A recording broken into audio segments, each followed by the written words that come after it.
Os mistérios da Serra do Roncador, no Mato Grosso. Cidades misteriosas, objetos e seres perdidos nas florestas, luzes não identificadas que sobrevoam a mata e tesouros fabulosos compõem as lendas, e a cultura da Serra do Roncador, sua história é marcada por aventuras e mistérios que atraem expedições do mundo inteiro. No estado do Mato Grosso, estão localidades que atraem a atenção de estudiosos de fenômenos ufológicos e paranormais de muitas partes do mundo, mais especificamente a Chapada dos Guimarães e Barra do Garças. Intrigantes e inusitadas narrativas envolvem a região, estimulando a imaginação dos moradores e a curiosidade dos estudiosos. Arqueólogos são atraídos pelas pistas de civilizações perdidas, ufólogos vão ao local em busca da abundância de relatos, fotos e filmagens de OVNIs, e aventureiros em geral buscam mistérios ainda ocultos. Cidades misteriosas, objetos e seres perdidos nas florestas, luzes não identificadas que sobrevoam a mata e tesouros fabulosos, são componentes de lendas que aguçaram a imaginação e a cultura dos habitantes do local. Tanto a Chapada dos Guimarães quanto Barra do Garças têm como tradição e rotina, em todas as épocas do ano, inúmeras referências a objetos voadores não identificados, civilizações intraterrestres e passagens subterrâneas, que ligariam o Brasil a Machu Picchu, no Peru. Lá se fala muito em Templo de Ibis, Ágata, o Caminho de Ló, Xambalá e o Portal de Aquário. Muitas vezes as histórias vêm acompanhadas de descrições de vulcões extintos, fósseis de dinossauros e sinais luminosos em cavernas da região, mais especificamente na Serra do Roncador, que é, com certeza, uma das áreas mais encantadoras da região central do Brasil, com grandes belezas naturais ainda pouco exploradas pelo homem. Exploradores com objetivos diversos adentram em suas matas para, muitas vezes, nunca mais regressarem sem deixar quaisquer vestígios, apenas histórias, lendas e mitos. Como consequência, criaram-se ao longo dos séculos relatos de civilizações ocultas na região, lendas sobre o destino dos aventureiros desaparecidos e supostos portais dimensionais que levariam a outras civilizações. Tudo isso teria, para os moradores, íntima relação com o fenômeno OVNI. Entre a certeza de alguns e a desconfiança de outros, muitas hipóteses e crenças convivem harmoniosamente no imaginário popular, em meio aos cenários de vegetação do cerrado, cachoeiras e trilhas íngremes. As estranhas narrativas estimulam o interesse de cientistas de todo o Brasil e do mundo, que se deslocam até Barra do Garças com o intuito de descobrir algum fato plausível em meio a tantas histórias fantásticas. A serra recebeu o nome de Roncador, devido ao fato que, em determinados momentos, emana de suas entranhas um som típico e semelhante a um ronco forte, que ecoa pelo cerrado provocando arrepios e medo nos visitantes. Tal ronco ocorre em virtude do encontro dos fortes ventos da região com os imensos paredões maciços verticais. Ainda assim, não é raro encontrar pessoas que digam que o sinistro som teria origem em manobras de OVNIs voando pela região. O clima de mistério do local já foi descrito nos registros da famosa expedição do explorador inglês Percy Harrison Fawcett, um coronel da artilharia britânica real, que foi para Barra do Garças em meados de 1919, em uma incansável procura por aquilo que ele estava convicto existir na região, vestígios de uma civilização intraterrestre perdida. O objetivo de Fawcett era estabelecer contato com tal civilização, que seria composta por supostos descendentes dos Atlantes. Há registros manuscritos da referida expedição, hoje pertencentes à coleção de documentos da Biblioteca Nacional do Rio de Janeiro. O explorador veio para o Brasil, embrenhou-se nas matas da Bahia e, seguindo pistas e vestígios, tentou desbravar o Mato Grosso, onde suas descobertas o levaram até a Serra do Roncador. O explorador inglês acabou sumindo misteriosamente em 1925 e dele nada mais se soube. Fawcett era mundialmente admirado por ter levado uma vida inteira dedicada às mais delirantes aventuras na Ásia e América do Sul. Após o seu desaparecimento, tornou-se conhecido e retratado em algumas das mais notórias lendas mundiais, que inspiraram escritores como Arthur Conan Doyle, em O Mundo Perdido, e Henry Rider Haggard, em As Minas do Rei Salomão, e também para Steven Spielberg, na criação do personagem Indiana Jones. Porém, as aventuras do coronel inglês não serviram apenas como inspiração para escritores e cineastas. Elas motivaram dezenas de outros expedicionários nas décadas seguintes, curiosos tentando desvendar os mistérios do roncador. Alguns deles eram movidos por puro espírito de aventura, outros objetivavam conquistar o prêmio que o jornal inglês The Times, até hoje, oferece a quem prestar informações detalhadas e confiáveis sobre o que realmente aconteceu com o explorador inglês. O que se sabe é que muitas expedições ocorreram, mas nenhuma obteve sucesso em encontrar a cidade perdida e, embora existam dúvidas da existência da civilização subterrânea, já se conhece até a sua denominação: Manoa. Manoa custou a vida de inúmeros exploradores, que morreram por picadas de cobra, ou pelas mãos de índios, capazes de torturar lenta e dolorosamente aqueles que ousassem penetrar em suas terras, proibidas aos homens brancos. Uma curiosa narrativa, catalogada sob o número 512 na Biblioteca Nacional do Rio de Janeiro, inclui uma carta enviada pelos bandeirantes ao vice-rei, no ano de 1754, descrevendo minuciosamente a descoberta, no ano anterior, de uma cidade em ruínas na região. O documento explica detalhes sobre sinais indecifráveis nas rochas, uma grande estátua de pedra negra, enormes arcos construídos, edifícios de pedra intactos e desmoronados, e até sinais de possíveis riquezas para mineração, tudo isso fortemente guardado por perigosos índios de pele clara, que não aceitavam contato com estrangeiros. Essas características foram alguns dos estímulos que atraíram a atenção do coronel Fawcett na busca da cidade perdida, e ele também possuía uma estatueta de pedra coberta de enigmáticas inscrições, que acreditava ser oriunda de Manoa. Ao examinar este documento dos bandeirantes, Fawcett surpreendeu-se ao encontrar, entre os símbolos desenhados, alguns idênticos aos de sua estatueta.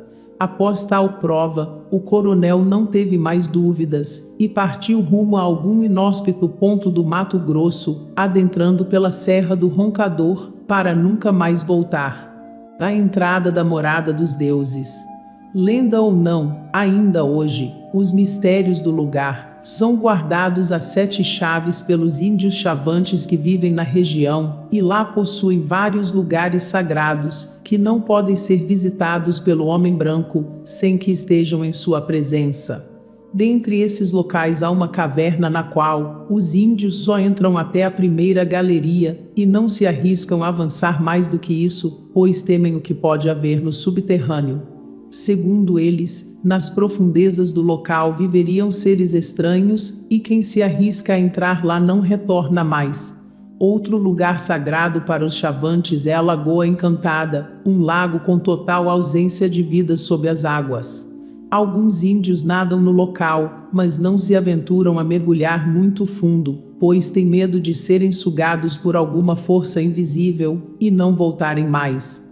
Segundo os anciões das aldeias da região, a lagoa seria a entrada da morada dos deuses, onde luzes mergulham e depois saem da água em direção às estrelas. No município de Barra do Garças, considerado a porta de entrada para a Serra do Roncador, é comum ouvir dos índios relatos de contatos com criaturas não humanas ou extraterrestres, que eles chamam de seres das estrelas. Roncador se inicia nos limites do Parque Estadual da Serra Azul, uma área de 11 milhões de hectares destinada à preservação do cerrado. Lá fala-se muito de outra comunidade indígena desconhecida, que guardaria ferozmente os mistérios da cadeia de montanhas, os chamados índios morcegos. Sobre eles há um interessante trecho de uma antiga carta escrita pelo explorador e naturalista norte-americano Calhoun. A entrada da caverna é guardada pelos índios morcegos, que são de pele escura e pequeno porte, mas têm grande força física. Seu olfato é mais desenvolvido do que o dos melhores cães de caça. Mesmo que eles aprovem e deixem entrar nas cavernas, receio que quem o fizer estará perdido para o mundo presente, porque guardam o segredo muito cuidadosamente e não permitem que aqueles que entrem possam sair. Rune parece ter se informado e pesquisado bastante essa curiosa etnia. Em sua obra ainda consta: sei que uma boa parte dos imigrantes que ajudaram na revolta do general Isidoro Dias Lopes, em 1924, desapareceu nestas montanhas e nunca mais foi vista. Foi sob o governo do Dr. Bernardes que bombardeou São Paulo durante 4 semanas. Finalmente fizeram uma trégua de 3 dias e permitiram que 4.000 praças, principalmente alemães e húngaros, saíssem da cidade. Cerca de 3.000 deles foram para o Acre, no noroeste do Brasil, e cerca de 1.000 desapareceram nas cavernas. Ouvi a história muitas vezes. Se me lembro bem do local onde desapareceram, foi na extremidade sul da ilha do Bananal, perto das montanhas do Roncador. Acredita-se que os habitantes das cidades subterrâneas brasileiras sejam descendentes dos Atlantes, seus construtores, mas não se pode saber com certeza. O nome da cadeia montanhosa, onde estão tais cidades, é Roncador, no Mato Grosso. Quem vai procurar tais cavernas, põe a sua vida nas próprias mãos. Quando estive no Brasil, ouvi falar muito delas, mas desisti de pesquisá-las, porque ouvi que as entradas dos túneis estavam fortemente guardadas e vigiadas pelos índios morcegos, dizia em seu diário de viagens o explorador norte-americano Calhoun. O naturalista descreveu que os índios morcegos viveriam em cavernas e sairiam apenas à noite para a floresta vizinha, mas sem manter contato com os chamados moradores de baixo. Para eles, segundo relatou o explorador, esses moradores habitavam uma cidade subterrânea, na qual formariam uma comunidade autossuficiente e com uma considerável população. Uma dessas grutas habitadas pelos membros de tal etnia ficaria perto do Rio das Mortes, e está indicada no livro de Léo Duquitlan, Minha Vida com uma Vestal, como a entrada para a cidade subterrânea, para onde uma adolescente foi levada.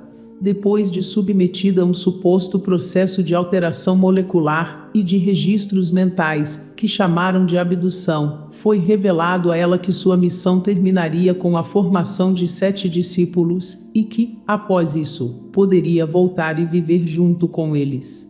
Essa intrigante história, assim como tudo o que diz respeito aos índios morcegos e sua notável sabedoria, ainda está para ser confirmada. Parte delas é compartilhada por índios bororos, não diferentes dos chavantes em se tratando de relatos de fatos estranhos e ufológicos. Estes são os primeiros que teriam dominado, por séculos, toda a vasta extensão do município de Barra do Garças, na divisa do Mato Grosso com Goiás. Os chavantes e bororos têm, em sua rica mitologia, lendas relacionadas a seres semelhantes aos humanos, mas com 6 dedos nas mãos, que teriam vivido na região. Algumas dessas lendas falam ainda que tais seres viveriam juntamente com outras estranhas criaturas parecidas com gente, só que de 3 e 4 dedos. Existem cavernas na região, especialmente entre a Serra Azul e a Serra do Roncador, nas quais se podem encontrar marcas de pegadas petrificadas de pés de 6, 4 e 3 dedos, mas nenhum registro de pés com 5 dedos, e uma delas é conhecida, justamente por isso, como Caverna dos Pezinhos. O Parque Estadual da Serra Azul, quase ao lado da Serra do Roncador, possui inúmeras trilhas, cachoeiras, diversos sítios arqueológicos e paleontológicos, e um mirante com uma estátua do Cristo Redentor, em um ponto privilegiado, de onde é possível apreciar as 3 cidades vizinhas, Barra do Garças, Aragarças e Pontal do Araguaia. No mesmo parque está uma obra curiosa, um aeroporto para discos voadores, o famoso Discoporto de Barra do Garças, onde as pessoas podem tirar fotos em painéis, como se estivessem em naves espaciais. A obra é projeto do ex-prefeito do município, Valdo Varjão, falecido há poucos anos, e, para ela, foram reservadas 5 hectares, que funcionam como um atrativo turístico. Eu queria colocar Barra na mídia, pois a cidade tinha pouca divulgação e exploração turística. Como esta região sempre teve histórias de OVNIs e um misticismo muito forte, aproveitei a ideia, explicou Varjão. Mas, enquanto nenhum veículo extraterrestre chega à cidade, a nave em formato de um disco voador, feita com chapas de aço, é a diversão das crianças, que podem entrar no aparelho e tirar fotos. Convidado a participar de inúmeros programas de TV, Varjão chamou a atenção da imprensa de todo o país e do exterior ao mostrar a rica casuística que envolve toda a região. Barra do Garças ficou internacionalmente conhecida pela original ideia de abrigar um aeroporto para discos voadores, que tempos depois seria imitada por outros prefeitos. Embora ressentido com as gozações que enfrentou, Varjão alcançou seu objetivo. A ideia não era exatamente atrair discos voadores para Barra do Garças, mas sim turistas, e assim usar o potencial que a cidade tem nessa área, ressaltou o ex-prefeito. É interessante ressaltar que quase no centro da cidade, ao lado do Disconauta Palace Hotel, um aconchegante estabelecimento que recebe turistas o ano inteiro, encontra-se ainda uma enorme pedra em formato discoide e com estranhas inscrições, algo polido primitivamente e que impressiona por sua semelhança a um disco voador. A pedra foi propositalmente colocada lá há algum tempo e encanta a toda a população, visitantes, pesquisadores e curiosos. Fato ou imaginação, são poucos os moradores que não têm uma boa história para contar sobre luzes que brilham e se movimentam em meio à escuridão dos céus da cidade e seus morros. Uma delas aconteceu entre a Chapada dos Guimarães e a Serra do Roncador, na Serra Azul, em uma área localizada dentro do município de Nova Brasilândia. Em 1º de junho de 1997, uma bola de fogo veio do espaço e espatifou-se no solo, emitindo um enorme estrondo, que foi ouvido a mais de 150 quilômetros. Sua iluminação era tamanha, que a noite virou dia por pelo menos 1 minuto. Incrivelmente, a partir daquele dia, a cidade passou a atrair uma repentina fama, tendo a imprensa invadido o município em busca de maiores informações sobre o fato. Infelizmente, as intensas buscas realizadas pela equipe de investigadores de campo da Associação Mato-Grossense de Pesquisas Ufológicas e Psíquicas e integrantes de vários veículos de comunicação, tanto por ar como por terra, resultaram infrutíferas. O que restou foi mais um mistério para a longa lista de enigmas que Mato Grosso já acumula.